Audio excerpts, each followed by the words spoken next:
Dear student, good morning. आज हम लोग एसएसटी में चैप्टर नंबर 2 जियोग्राफी का द इंटीरियर ऑफ द अर्थ यानी कि पृथ्वी की आंतरिक संरचना के बारे में हम लोग डिस्कशन करेंगे। यानी कि पृथ्वी के अंदर है ना वो कैसी है, ठीक, उसके बारे में हम लोग जानने की कोशिश करेंगे। तो look at here, page number 97। This is your chapter interior of the earth, and in page number 97 the earth we have learned is a huge spherical rock। ये तो हम लोग जानते हैं कि पृथ्वी के जो आकार है वो कैसा है, अंडाकार है, और एक रॉक है ना, पत्थर नुमा अंडाकार आकार की है। You have ever wondered what lies below the earth surface? है ना, आप लोगों को आश्चर्य होगा कि जो अर्थ की जो सरफेस है वो कैसी है।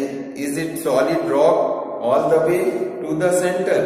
जिस तरह से जो है ये ऊपर हमें सॉलिड दिखती है, क्या ये पृथ्वी की जो अंदर जो आंतरिक संरचना है वो पृथ्वी अंदर तक भी इसी तरह की सॉलिड है? ये क्वेश्चन है। After year of study scientist found, कई सालों तक स्टडी करने के बाद साइंटिस्टों ने ये पाया कि that the earth is made up of different layers. जो अर्थ है वो हमारी कई परतों से मिलकर के बनी हुई है। Like the layers of an onion, जैसे कि हमारा प्याज होता है, प्याज में कई तरह की लेयर्स होती हैं, उसी तरह जो अर्थ की जो पृथ्वी की आंतरिक संरचना है वो भी कई लेयरों में है। These layers are concentric layering one below the other। और ये जो लेयर है वो क्रमबद्ध तरीके से एक के ऊपर एक, एक के ऊपर एक हैं, ठीक। यानी कि प्याज की तरह ये परतें एक दूसरे के ऊपर चढ़ी हुई। क्लियर? इसका मतलब कि जो पृथ्वी की आंतरिक संरचना है वो ऐसी नहीं है कि जैसे हम लोग अर्थ क्रस्ट यानी कि ठोस देखते हैं कि जमीन एकदम हार्ड है ना, ऐसा नहीं है। ये जो आंतरिक संरचना है पृथ्वी की, ये कई लेयर्स से, डिफरेंट टाइप्स ऑफ लेयर्स से मिलकर के बनी हुई है, और ये लेयर भी अलग अलग तरीके की होती हैं। The layers of the earth, इसमें आइए देखते हैं हम लोग। The 3 main layer of the earth are the crust, metal and the core, है ना। यहाँ पर मैंने फिगर ड्रा कर रखा है। सबसे अपर पार्ट ऑफ द अर्थ है ना, जिसे हम लोग लिथोस्फीयर भी कहते हैं, तो ये क्या है, ये क्रस्ट है। उसके नीचे मेटल आता है, 2900 किलोमीटर की लगभग, है ना, क्रस्ट से नीचे तक ये मेटल लेयर चलती है। उसके नीचे कोर आ जाती है 3500 किलोमीटर तक। Okay, as we go deeper towards the centre of the earth the temperature and the pressure rise. जैसे जैसे हम पृथ्वी के अंदर की तरफ बढ़ते जाते हैं तो क्या होता है, टेम्परेचर और प्रेशर दोनों बढ़ता चला जाता है, ठीक। अब देखिए crust. The crust is the outer most layer of the earth and form its surface it is thinnest of the 3 layers. The crust can divided into 2 parts, the continental crust and the oceanic crust, है ना। यानी कि oceanic crust जो oceans में है कि, और जो कॉन्टिनेंटल है ना, ये हमारे जहां पर जो है कंट्रीज स्टेब्लिश्ड हैं, जहां पर जमीन है, राइट। तो 2 तरह से इस क्रस्ट को हम लोग डिवाइड कर सकते हैं 2 पार्ट्स में, एक तो कॉन्टिनेंटल एरिया में और एक oceanic. The continental crust form the continents and stretches to the deep of 35 to 70 kilometre. It is mainly composed of 2 minerals, silica and aluminium, है ना। जो कॉन्टिनेंटल क्रस्ट होती है वो लगभग 35, ये क्रस्ट है, इसको हमने 2 पार्ट में डिवाइड किया, इसका मतलब 35 से किलोमीटर से 70 किलोमीटर तक इसकी मोटाई ये क्रस्ट की होती है, right. Next, it is mainly composed of 2 minerals. खनिजों का ये 2 खनिजों का ये है ना से मिलकर बनती है, मुख्यतः सिलिका और aluminium. This layer is therefore also called CR, है ना। इसीलिए इस लेयर को हम लोग क्या कहते हैं, सीआर, यानी silica and aluminium. Okay, next, the continent there the oceanic crust makes up the ocean floor. It is thinner and denser than the continental crust. The extent to a depth of 5 km and 10 km. और जो oceanic crust है, oceanic crust, continental के बाद ocean, इसकी जो depth होती है वो 5 किलोमीटर से जो 10 किलोमीटर तक मोटी होती है, यानी कि ओशियनिक जो क्रस्ट होती है उसकी मोटाई 5 से 10 किलोमीटर तक होती है। The oceanic crust is composed mainly of silica and magnesium. और जो ओशियनिक क्रस्ट होती है वो किसका मिक्सचर से बनी हुई होती है, सिलिका, इसमें भी सिलिका होता है और मैग्नीशियम होता है, ठीक। इसलिए मैग्नीशियम का शॉर्ट Na ले लिया गया, सिलिका गैस, तो ये हो जाता है सीमा। इसका मतलब हम लोग कह सकते हैं कि अर्थ जो है क्रस्ट को हम 2 टाइप से, सियाल और सीमा में डिवाइड कर सकते हैं, राइट। मेटल क्या है, the layer that lies right below the crust is called the metal. It is about 2900 kilometre thick and make up more than 3/4 of the Earth's volume. Its composition, the metal has 2 parts, the upper metal and the lower metal. Most of the metal is made of semi-solid molten rock. This metal is known as magma. इस metal को क्या कहते हैं, magma कहते हैं। The temperature here varies between 650 and 1200 degrees Celsius.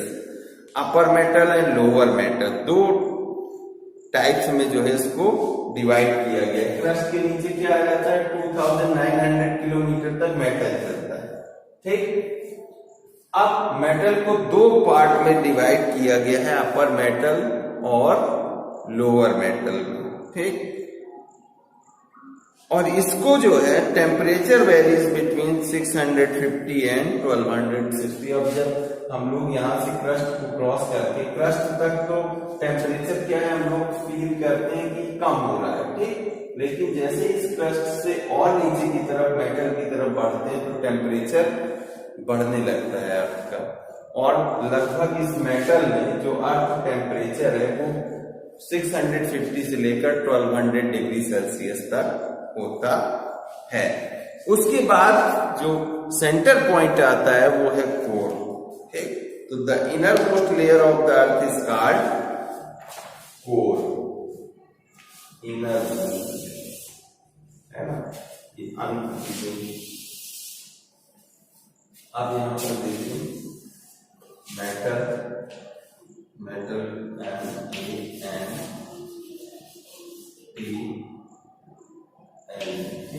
दूसरा जो है ये फर्स्ट होगी, ये सेकंड लेयर है मेटल, ये 2900 किलोमीटर तक इसका ये डेप्थ तक है आफ्टर द क्रस्ट। उसके बाद टेम्परेचर यहाँ पर 65 डिग्री सेल्सियस से लेकर के 1200 डिग्री सेल्सियस तक, ओके, राइट। अब आइए नेक्स्ट है third, core.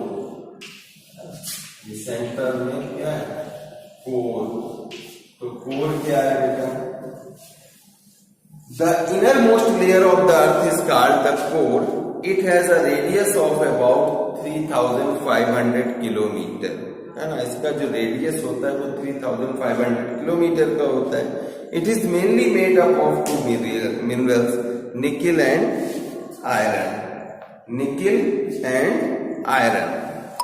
Ferrum in Latin भाषा में जिसे हम लोग फेरम भी कहते हैं, इसका मतलब जो मिनरल्स है और निकिल और आयरन ये कोर लेवल पे वो ज्यादा मिलता है, right. Next, the core is further divided into outer core and the inner core. जैसे कि इसको भी मेटल को आउटर लेयर और इनर लेयर में डिवाइड किया गया, आउटर मेटल और इनर मेटल में डिवाइड किया गया था, वैसे ही कोर को भी आउटर और इनर 2 टाइप से डिवाइड किया जाता है, ठीक। The outer core is liquid but the inner core is solid as it is under extremely high pressure. Temperatures here are believed to be over 5000 degree Celsius, है ना। अब जो इनर कोर है,